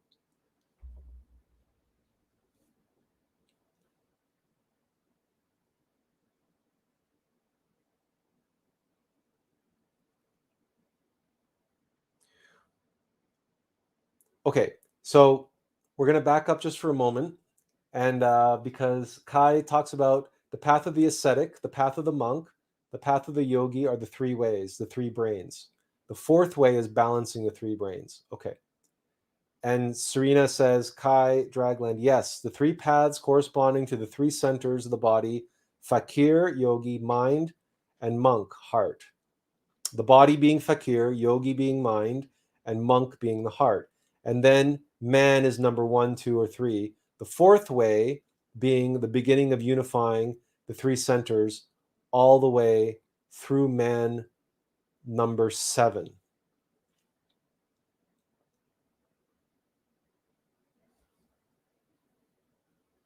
Okay, so then the fourth way, if this is how Gurdjieff describes what the fourth way is, and then the fifth and the sixth and the seventh, the fourth way is being a true human being. The fourth way is the way of a true human being. And Gurdjieff does talk a lot about Hasnamusen, those who have a dual center of gravity, those who are developing awakening in their ego as well as their being. And that's a Hasnamusen. And Gurdjieff writes extensively and rails extensively against the Hasnamusen in Beelzebub Tales to his grandson, which is the only book of Gurdjieff which we read. It's a mammoth volume, but it's a worthwhile read. But his fourth way method is related to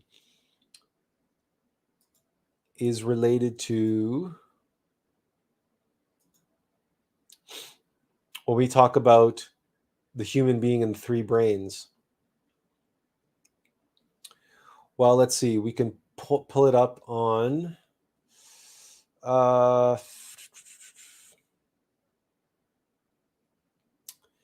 Isn't it always the case that you have all of these things prepared, and then when you need to pull one up, it's difficult to find? That's not it. That's not it. Okay, so we're just going to use this for the sake of the graphic.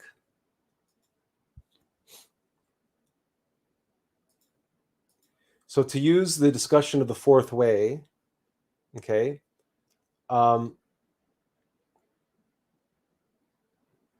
in Gnostic terms, we would describe it as someone who is a upright 9 in each of their three brains.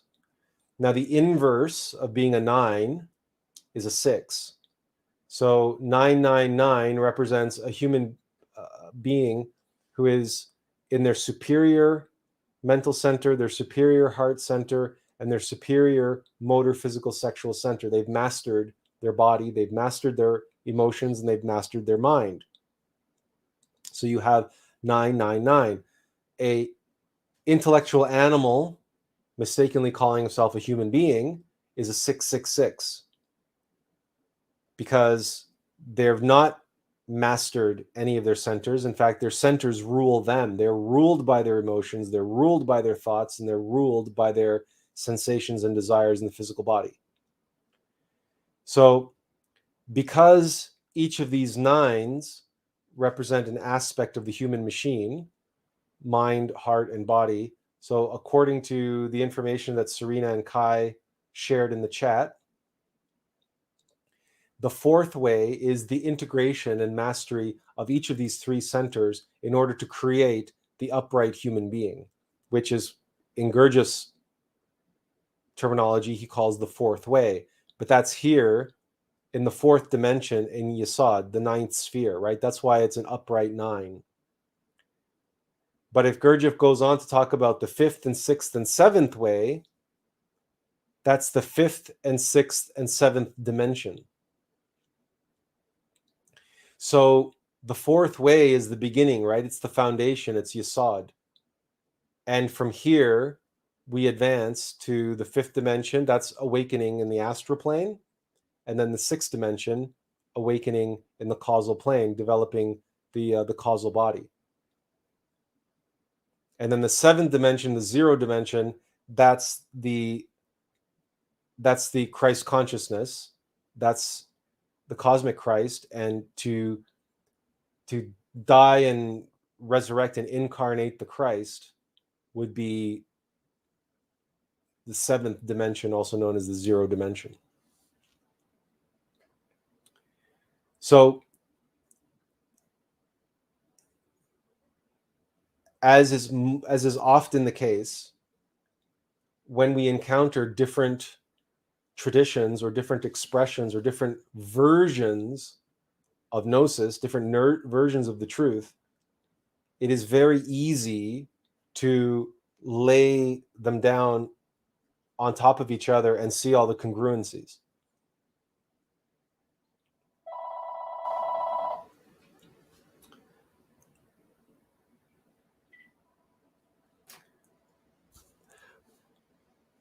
All right.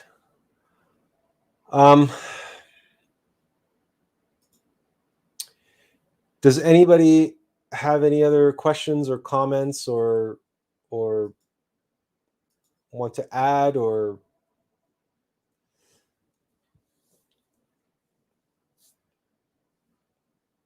we're willing to go a bit longer here, but as we said, we wanted to dedicate this first live stream, as we have in the past, to just whatever you guys wanted to discuss or talk about or ask. And then next week, we actually feel this was a pretty good turnout, all things considered, and considering the last minute notice, because we only posted it at just not only a few hours ago, well, maybe 12 hours ago, that we were going to be doing this. But in the future, we expect to have topics. The other option would be that we will do our usual Wednesdays and Fridays in the usual time. The other option would be, if you preferred, we could do kind of like a summary of the Wednesday and Friday topics again on Monday. And then you could see those live. Or we can have a part where at the beginning of the Monday show, we can take questions from anybody who watched Wednesday and Friday recorded, but had questions that they want to ask.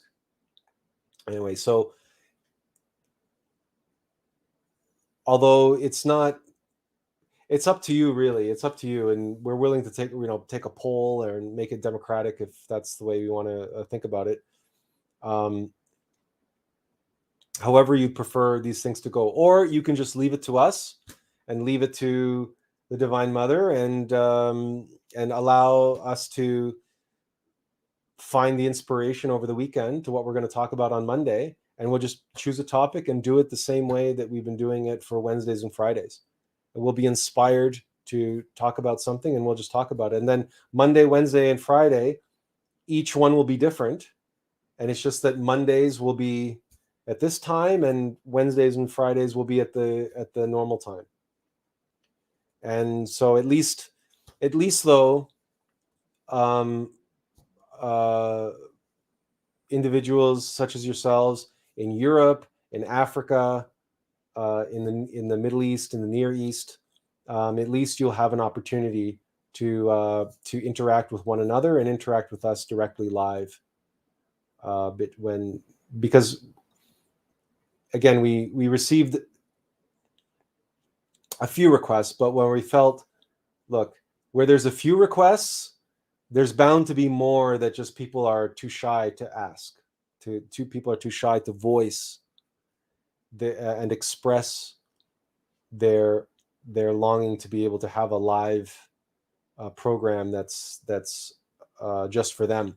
So we want to thank all those who reached out to us on behalf of everyone, because that was important for us to make the decision to move ahead with Mondays.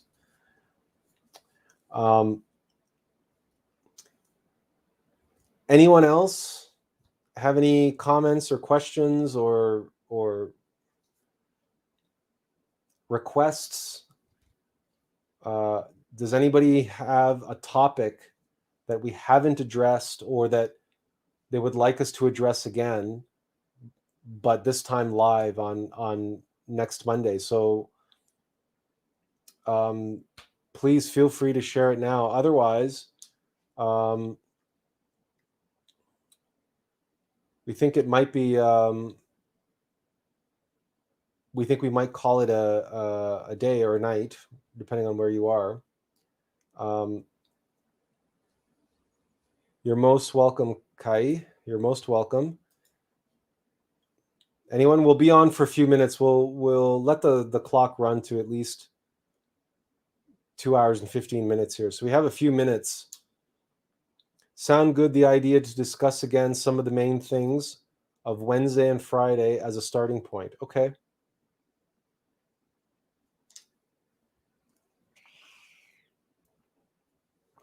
We'll do that. We'll do that, and we'll, even if we do have a new topic, what we'll do is we will begin each Monday by doing a review of the previous Wednesday and Friday. And that way, those who missed those episodes or didn't have time to watch the whole thing or whatever the case may be, you can get us kind of a summary version of it. And then we can take questions and then launch into the new topic. And that way, maybe we get a best of all worlds. We get an opportunity to review, get questions that came up that you didn't get to ask live, and then we'll launch into a new topic, which will be just for that Monday live stream, and that'll be a new thing. And then coming out of that, we can roll that over into Wednesday as well at the beginning of each one. So maybe we'll structure all of our live streams that way from now on, where we will review the last one or two live streams, and then we will take that time, and then we will launch into the next one, especially if they link together. Because lately we found, like, for example, last week, Wednesday and Friday, those two topics, Wednesday was about the spiritual paradoxes, and Friday was about ignorance and cognitive dissonance, also known as hypnosis.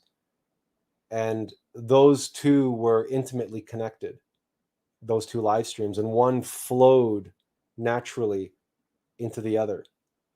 So we may find that as we move along, that these live streams become somewhat episodic, where each live stream sort of becomes a chapter in an ongoing story, an ongoing narrative that's unfolding.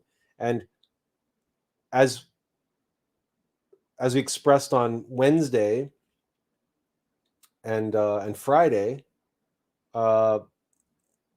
we don't know what the next chapter is going to be at any given point in time. Like, I don't know what the next topic is going to be. I don't know what the next chapter is going to be. Sometimes I don't know 24 hours in advance. Sometimes it's only a few hours in advance and if you recall the live stream called Waiting in the Dark, Patience is a Virtue. And sometimes I have to wait until the very last minute to be given the topic.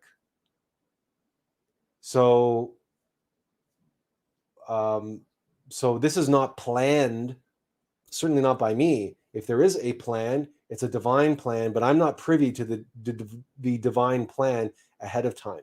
It's all just unfolding naturally and organically, and I'm rolling with it, including, for example, at midnight early this morning, receiving the message that, okay, we're doing this. We're doing this Monday show from now on. So, okay then. With that out of the way, thank you, everyone, for joining us with this short notice and for a great turnout. And we hope to